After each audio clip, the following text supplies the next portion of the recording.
Hey guys, today we're doing another episode of JsRants where I will just be talking about a topic. Today I'm talking about aggression in League and a lot of mindsets and stuff related to aggression. So I'm going to play a video, one of my games from my main account on the screen, sit back, enjoy the game, enjoy the commentary, and let's get into it. So aggression is something that I recently just had an epiphany about. Now, aggression in League, like we want to make sure we're playing aggressively. Now this, to kind of set the context of the frame of why we want to play aggressively, I'm going to steal a concept from Coach Curtis, a concept that Coach Curtis calls the winner's game versus the loser's game. And basically, the winner's game is when you play to win. You are playing to win, you are playing aggressively, you are playing to make plays happen. And when you play to make plays happen, well, sometimes you overstep, sometimes you get punished, sometimes you die, and you'll feed a lot, but you learn from that because you were playing to win. Now, the opposite of that would be the loser's game. That's where you're playing to not lose. Now, the biggest difference there is you're not trying to create space. You're not trying to actively be proactive. You're just kind of like letting the game happen to you, and you're playing very reactively based off that. So, the problem with the loser's game is you don't learn a lot. It can be okay playing the loser's game if you win with it and then kind of just taking it to where you plateau at. But as soon as you start plateauing, the winner's game no longer works. So now you have to kind of take, now you have to find a way to learn. And one of the only ways that you can learn and progress and to create a good system is to play the winner's game and try to play to win and be aggressive and make plays happen. Right? I often tell my clients, I would much rather you go into a game and have some intent and go 0-10, right? Go 0-10 and lose your team the game and everybody knows it was you and you get flamed, but you had intent, so you learned from it and say, okay, you know what? I can't step like that. I can't do this here. I can't do this here. But now I know how to play the matchup, or at least now I have a better idea. And now you're better for it for the rest of your League career, right? So you may have lost this game, but every single game in your future, you're better for that. That's what the winner's game does for you. Where what the loser's game does for you is you kind of just let the game happen to you. So you kind of don't learn. You stay exactly at your level. As the game happens to you and you react at your level, there's no progress to be made. So because of that playing to win mentality and that aggression mentality, we really want to be aggressive, right? We want to play to win. We want to facilitate an aggressive mindset. Now, this is especially important for my silver and gold clients because I'll have people come to me and they'll be like, hey, JS, I'm a passive player. Take a look at my gameplay. I'm just defensive. That's just me. Oh, defensive old little baddie, right? And they're not passive or defensive. They're just like really bad. Like they're really, really bad. And they're just standing miles back and they're not doing anything and they're not trying to do anything. And there's just no chance they ever win because they don't do anything, right? And I'm like, why are you doing this? They're like, oh, I guess it's just because I'm a passive player. And it's like, no, that's incorrect. You're doing something wrong. You can't view that as passive. So, especially for my like silver and gold and platinum guys, it pays a lot of dividends to kind of get in your mind to kind of just like be aggressive and try to limit test a little bit. It changes in the higher elos. Oftentimes, especially based on the champion you play, but oftentimes, like, there's certain champions that I'll find in Diamond and Masters that the people piloting them, I have to be like, okay, look, yes, you're aggressive and you learned how to bite, but now you're just trying to bite all the time and we need to pull it back and we need to wait to see if we actually can bite. So in the higher elos, Diamond Plus, Masters Plus, depending on the champion, facilitating some, like, pulling them back is definitely important. But especially for the majority of people, leaning towards the side of aggressive is very important. And when you look at the high elo players, you want to develop an aggressive play style, right? You want to develop that winner's game, that winner's mentality. You want to play to win and be aggressive. However, there is an extreme difference between aggression and delusion. And that's really what I want to talk about today. There's so many people that I'll coach, or even people that I talk to that I'm like, play aggressive. And in their brain, they're like, okay, we're going to be aggressive. And what that means is they just go in there and they just like take trades for zero reason, and they just do delusional things, and they just perma tower dive for no reason, and they perma 1v2, and it's like, no, taking a 1v5 is not aggressive. Taking a 1v5 is delusional, right? So that's what's really important to understand. Being aggressive means, okay, so this is kind of the epiphany I had on aggression. Aggression really means putting just enough pressure, playing just strong enough so that they are under pressure to do something out of line, right? So you want to make sure, and I talk about this all the time in my coaching, you want to give them a choice. Ooh, okay, so you want to give them a choice, and no matter what choice they make, you want to make sure they lose for it, right? So you want to say, okay, you could step up for this minion, but if you step up for this minion, you take this trade and it's losing for you, and you lose HP. So you lose from this line. The other option is you don't step up for the minion. Then I'm up the minion, and it doesn't matter. So no matter what you do, you're losing. Now, that's what I'd see as aggression. That is really aggressive. A lot of people will look at this and they'll be like, well, that can't be aggressive because you're not just taking the trade. They're like, oh, you have to take the trade or it's not aggressive. It's like, no. If you take the trade when they're already opting out and they're already giving you the space, that's delusion. That's delusion, right? You have to find a way to like put them in between a rock and a hard place. You have to put just enough pressure on them so that if they try to make whatever they do, they lose. And if they do the thing they want to do, right, they want to go get that minion. If they do that, they lose really hard for it and you rip the soul out, right? So oftentimes, and all of my high elo players will know this, when you play a game, you guys will both be playing aggressive and nothing will happen for all of lane phase, right?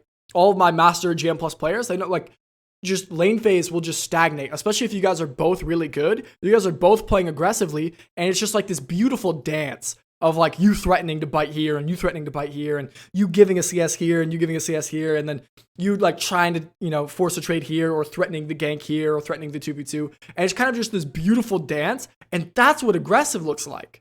It's not just running into each other blindly and dying. That's delusion. It's putting just enough pressure, and then whoever slips up first, biting it and jumping for it and taking the heart out, right? So, I was playing table tennis the other day, and my coach would always tell me something similar along these lines. And I was playing table tennis the other day, and I just had this epiphany. I used to think that aggression in table tennis was just taking there's this one shot called the loop, and it's just like this really aggressive shot, right? So I'm like, okay, if I can just loop every ball, that's aggression. And it's like, no, a loop, I guess, like in league terms would be equivalent to like taking an all in. And I like, well, taking an all in is like how you be aggressive. You have to always find aggressive. It's like, no. In certain situations, other things can be aggressive, right? Taking a back at a right time can be aggressive to put pressure on the opponent. You're looking to build pressure. That's what aggression is. And I had this epiphany while I was in the solo queue game, actually. So it was the night after I played table tennis. I was in a solo queue game, and I felt myself doing that aggression where I'm just applying the pressure, and I just keep applying the pressure till they break, right? My opponent had two options. Either break under the pressure and I just snowball over them, or try to stop me from building the pressure and they take an all in, which I want them to do anyways, and then they break and I kill them, right? So in my head, it's just like, oh, that's what my table tennis coach meant about aggression. He meant get down into the mud and just apply that pressure, put just enough pressure on them until they either do something stupid and low win rate, right? They coin flip an all in, they limit test an all in, they coin flip around bottom, in which case that's winning for you, great. Right? They may get it every once in a while. They may get away with it, 10, 20% of the time, but that's a winning game for you. You have beat them mentally. Perfect. Or they just slowly get out pressured, right? That's what aggression is. Aggression is just pressing. It's just pressing.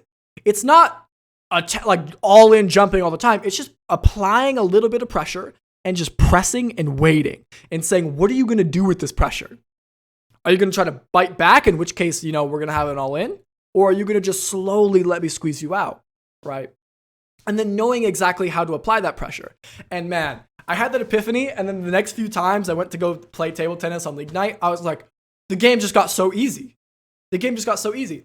And similarly, I had this experience where I took a break from streaming a couple weeks ago because I just got completely burnt out, and I was like, I'm so burnt out from the grind. I feel really, not healthy. I haven't been outside that much. I haven't been that physical. So I'm like, you know what? I'm going to take about a week, and I'm just going to push my body as hard as possible. So like day 1 of break, I go outside, and I'm like, you know what? I'm not letting myself back inside until I run 3 miles. And I run 3 miles, and I'm like completely out of shape. So like halfway through the first mile, my side is just completely stitched up, and my feet hurt, and I'm just like, this is so painful. It's just taking so long. I'm just drenched in sweat. But I get through, I come home, I cry, I cry to myself, I try to patch myself up, and I take a shower. I was like, you know what? That actually felt good. Let's do it again. And that's like, I was learning how to apply the pressure. And then the next day, my legs hurt and my side hurt. So you know what? I'm like, okay, I'm still going to be physical, but I'm not going to go outside. I'm going to do 10 minutes, just pure push-ups. And after the 10 minutes, I'm going to do 10 minutes of sit-ups. And after that, I'm going to try to do 2 minutes of planks, right? And then my arms get all jacked up, I didn't even know how many push-ups I did, but like just for the next day, I couldn't lift my arms above my shoulders, right? And then the next day, I'm like, you know what? I'm going to try to do a mile run because I haven't done a timed mile run since like high school. So I get outside, I do a warm-up, I stretch out, I'm like, all right, I start to do my run. And that feeling when you're really pushing yourself, when you're really just doing something that sucks so bad, when you're really down in the mud and you're just pushing your body, is such a powerful feeling because that's the feeling of aggression. Aggression isn't beating the shit out of your opponent. It's putting yourself in the fire and saying, look, you can either come down into the fire with me, and then we're both going to be in the fire, and then whoever has to get out first loses, or you're not going to come down to the fire and I'm going to run over you, and I'm going to outpressure you, and I'm going to tear the soul out. Right? That feeling is so important. And ever since I ran that mile, I've had that feeling in solo queue, and it's helped me so much. I've been just cruising through solo queue on my main account right now. Like, I'm just playing such good games. And it's that exact feeling I got when I was running that mile of I'm in the mud, but look, I'm not going to let this break me. Right? And I'm just going to keep myself in the fire for as long as possible. I'm going to stay in the mud for as long as possible. Now in solo queue, that's what I've been doing. I'm like, I'm in the mud. I'm going to get down in the mud, and I'm going to be uncomfortable. Like, right? I'm going to make sure I'm panning my camera, and I'm going to make sure that I'm clicking lots. I'm going to make sure I'm being very disciplined to my identity in the matchup, right? I'm going to make sure I'm very disciplined to this is what my champion does, this is what I want to do, this is whatever. And I'm going to get down in the mud. And look, since I'm playing against Masters and Grandmasters players, you're probably going to start in the mud with me, right? Because you have to if you're going to maintain Masters. But I'm going to stay in the mud for 10 minutes straight. I am not going to break. I will stay in this fire until the game is over, or until you stay in this fire and show me that your fire is so much hotter than mine that I can't compete, right? And what ends up happening is people will try to get down in that fire with you, but they slip up once. And the second they slip up, you kind of just, you take their soul a little bit. This is something I'm stealing from David Goggins. David Goggins has this thing about taking souls. And basically the idea is, once you get down in that mud and they give up, you kind of take their energy, and that energy gets added to you. So like, it really sucks in the beginning, but once you push past it, you like steal the energy of the person you're playing against. And it's such a like triumphant feeling of really getting down there, getting dirty with it, just getting absolutely in the mud and stealing the opponent's soul. And not because I want to steal the opponent's soul, not because I hate who I'm playing against, but because I'm so strong, I can apply this pressure in my, like, I can get down in my fire and I'm not going to get out of it, right? That's that competitive drive, right?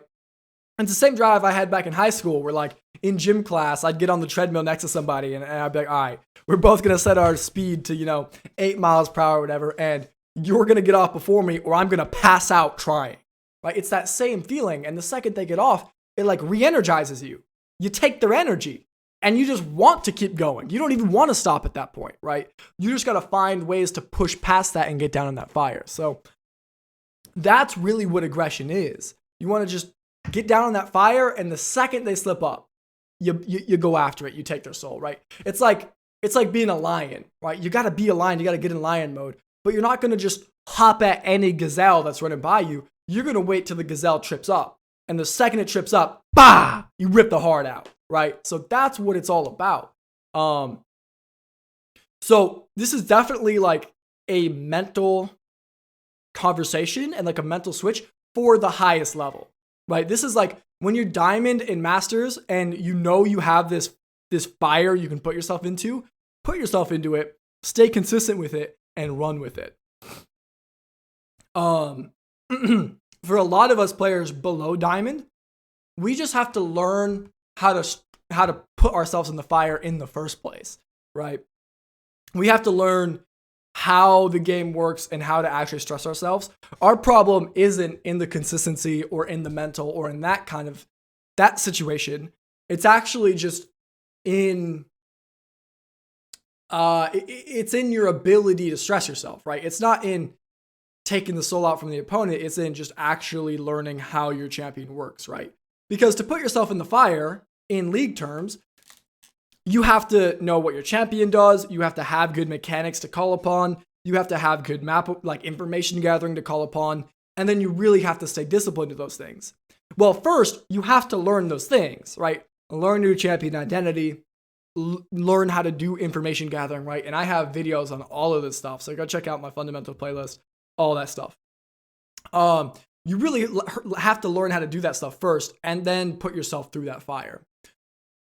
And I really wish somebody had this conversation with me when I was a diamond player, because man, I used to be in Coach Curtis's mid lane academy. So especially through my diamond career, and I would tell Curtis when I was in diamond, I'm like, Curtis, man, I don't need a coach. I need a freaking therapist, man, because I had the skills and I had games where I expressed very high level things, but I just wasn't able to keep myself in that fire. I didn't realize that that's what it took. I kept trying to, overforce things, or I would underforce things. I didn't know the mental I had to have. You got to be ready to get down, and just every game of solo queue now, it feels like I'm starting that mile run. And I'm like, look, all right, I'm starting this mile run. I'm keeping my head high. It's going to start to suck fast, but I'm going to embrace the suck, and I'm going to keep running, and I'm going to die trying to outrun you, right? And that's going to cause me to kind of apply that pressure and squeeze you out. And then you have two choices: either quit running or run with me, and then whoever outlasts the other one wins, right? Most of the time, the opponent quits running because nobody wants to work that hard. And the second they quit running, I take the heart out. I take the soul out. And then I get that energy and we cruise. And I'll tell you what, man, nobody likes running in that moment. But there is nothing more fulfilling than coming out of that with all of that energy. There's not a more fulfilling feeling in the world than really getting into the mud with somebody, seeing them get off the treadmill, taking their energy and being like, I stayed in the fire longer. I am the hardened sword, right? If you think about a fire or like a sword, like a blacksmith with a sword, I was in the fire longer and I got beat harder and I'm stronger because of it, right? And that's reflected in the LP games. That's reflected in the rank, right? So beautiful thing, man. I wish I knew that in Diamond. I wish I knew that in high school when I was playing table tennis competitively, because man, that makes so much sense about how you want to approach applying pressure. And my coach would say things like, in table tennis, my table tennis coach would say things like, any player can end a point. Any player can just take a ball and just smack it. And maybe it goes on, maybe it doesn't. And the point ends right there, no matter what. Either it goes on and you win it, or it goes off and you lose it. Any player can coin flip. But it takes a really good player. It takes a phenomenal player to extend the point. And I used to be like, why does that matter? Why does that matter? I want to end the point and I want to win the point. It's like, no. You want to be the person who can extend the point longer. Because the second that you can extend the point longer, and you can extend the point longer. That's equivalent to being in the fire longer. And now you say, okay, look, we're going to get into this point and we're going to play it out and I'm going to win it. Or you're going to do something dumb before me. And if you're doing something dumb, I've won. You've gotten off the treadmill if you're starting to do dumb things, right? If you're trying to end the point, you have lost mentally, right? It's that same exact mental. So I just had that epiphany about table tennis and about League and how it all kind of comes together all while I was playing League. The last thing I'll mention is that I really love League for that. Now, this episode has been talking about lots of different things and all of my different experiences, League of Legends and table tennis and running outside. Like, it's very unlikely that somebody has these exact same experiences, but the point is, the lessons apply to everything else, regardless what it is. The lessons that you learn about aggression and the lessons you learn about working hard and, learning how to coach yourself and improving and climbing the ranked ladder and reaching the top of a domain, they apply to everything else. You can kind of abstract out the lessons you learn from League and apply them in your work life, or apply them in your school life like I did, or apply them in your martial arts or your table tennis or your basketball career like I did. And I think that's super powerful. And that's one of the things that I love about League the most. It really it teaches you so many things that if you're able to abstract out what it teaches you, you're able to apply that to other areas in life. And man, you can just kill it, right? I'm a very competitive person. So naturally, my worldview views the world as a competitive place. So pretty much everything I'm thinking about, like, where I rank and how I do and what I do. And not everybody thinks like that, right? That's why different personalities exist. Some people are definitely more agreeable and less competitive, and those people have different worldview. That's fine. But for my worldview, this competitive game really teaches me how to apply my worldview to other things, right? Because I view the world as a very competitive place. One of the best things League taught me was how to do good on a school test, right? Because League sucks sometimes. And League, you have plateaus and you have downfalls. It's the same thing when you're trying to pass a test or when you're trying to pass a class. When you're learning material, not all the material is going to be easy to pick up.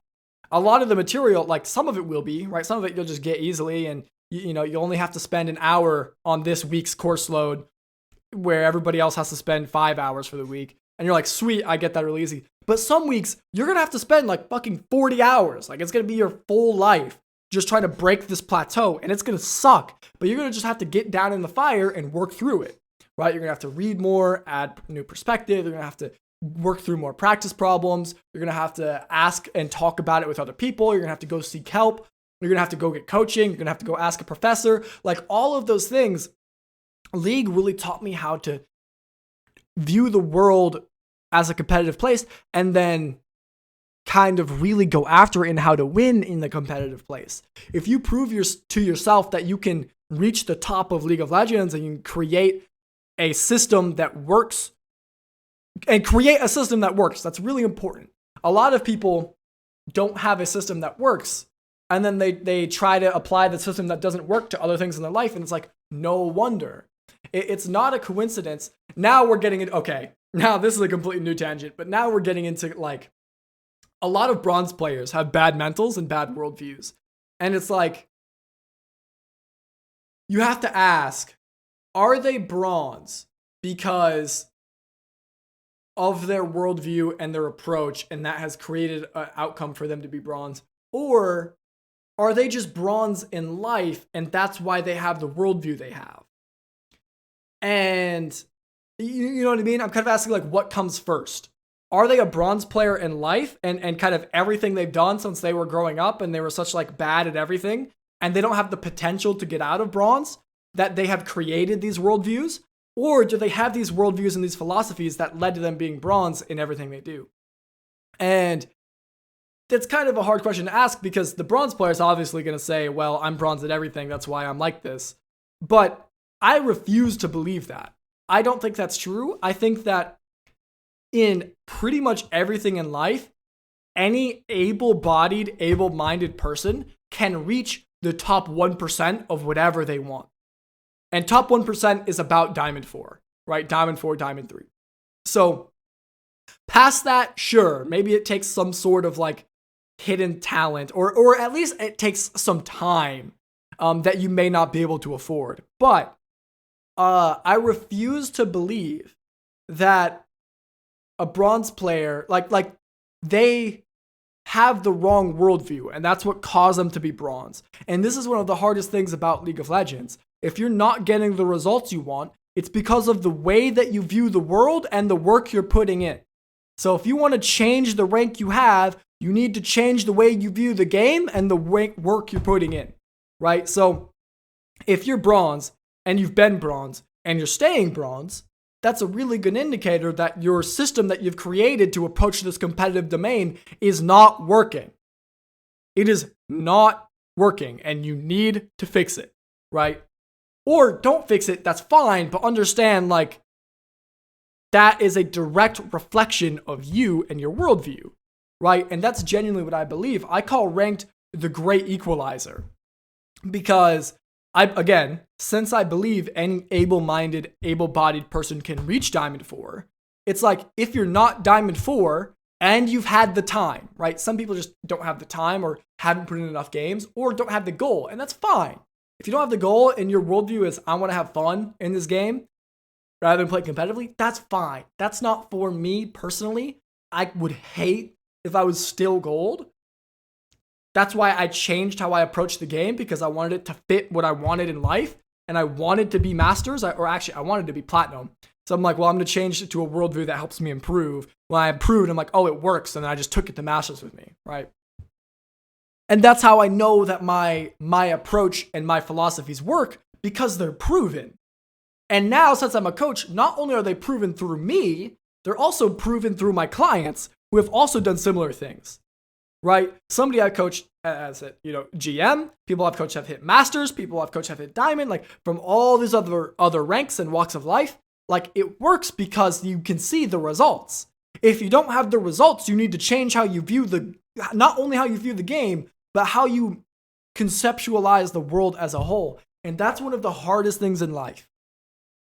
When your worldview is challenged, oh my goodness, man, that can demoralize your ego. Because the way that you view the world is a direct reflection of the way you the things you see on the inside. Well, if you're not getting the results, maybe you need to change some of the way that you approach the game and the world, right? If you constantly fail out of every class you see, you need to change what's happening, right? If every single woman rejects you, you need to change how you approach women. It's not all the women, right? That's like a Jordan Peterson quote, I think, which I just think is hilarious, right? I think it's in like a meme Jordan Peterson video. He's like, if you get rejected by all the women, it's not all the women. I'm like, that's so funny, but it's so true. If you don't get the results, if you play 1,000 games of League and you don't climb, it's not all of your teammates. You are the common denominator. You need to change your framework that's implanted onto this domain to create the results you want. You need to shift your worldview to understand this competitive domain, to fix yourself, right? And that sucks, but it's something we all go through. I think one mistake that people have is they look at somebody who has like made it in their eyes, whether it's a diamond player or whether it's a masters player or whatever, and they think that they just came out like that. It's like, no, me, who I work as a professional coach, I went from gold to masters in a year. I have been guilty of all of the wrong things at some point in my career. I've had all the wrong worldviews. I've had awful takes. I was once a child, right? And I did very childish things. But the challenge in life is, can you mature from being a child, right? You don't want to be a Peter Pan stuck in fucking Wonderland, right? You want to grow up and you want to mature and you want to make sure that your worldview and your philosophies are creating a thing that creates and results in a reality that you're happy with, right? You want to make sure that your worldview results in a reality that you're happy with, right? And that's something that League taught me. That's something that's so underrated. So in the last episode of JsRants, I talked about kind of how we can use League as a tool. And that's probably something that I missed. I wish I would have gotten a little bit more into the psychology and philosophy of it. But I guess I'm just adding it here to the end of this episode. League taught me how to create a philosophy that creates results that leads to me being happy. And that's all that matters. That's all that matters. I enjoy my time in the game. I enjoy my life. I feel fulfilled. I'm doing things that I think are meaningful in my own definition of the word. I am accomplishing my goals I've set out for myself. I'm making money in one of my favorite games. Like, I'm living with my girlfriend. I'm doing all these things that to me make me happy and make me fulfilled. And League taught me that. So that's why in the last episode, I was like, look, if you don't enjoy League, quit League, because there's nothing it can teach you and it's a waste of your time. If you do enjoy League, learn from it. Learn from it. And if you have these goals in League, try to accomplish these goals with everything you have, because there's so much to be learned there. Anyways, I hope you guys enjoyed this episode of JsRants. This one was a little bit longer and a little bit more ranty. I was trying things out. We're about 31 minutes into the VOD here, so if you're still here, drop me a comment. Tell me how you feel about about the whole episode, and just say something like 31 minutes here or something. I appreciate you guys chilling and listening to the whole thing. Again, I'm trying out some new things, so we'll see what's going on. Make sure you guys join the Discord so you guys can hang out with the cool people over there. Join the JS Academy. We do VOD reviews and mental sessions and 1v1 sessions all the time, and you're going to interact with me. Super awesome. That's my coaching platform. All of the links will be in the description below, so go check that out. I really appreciate you guys listening to this episode of JsRants, episode 2. Y'all have a blessed night. I'll see you around. Peace.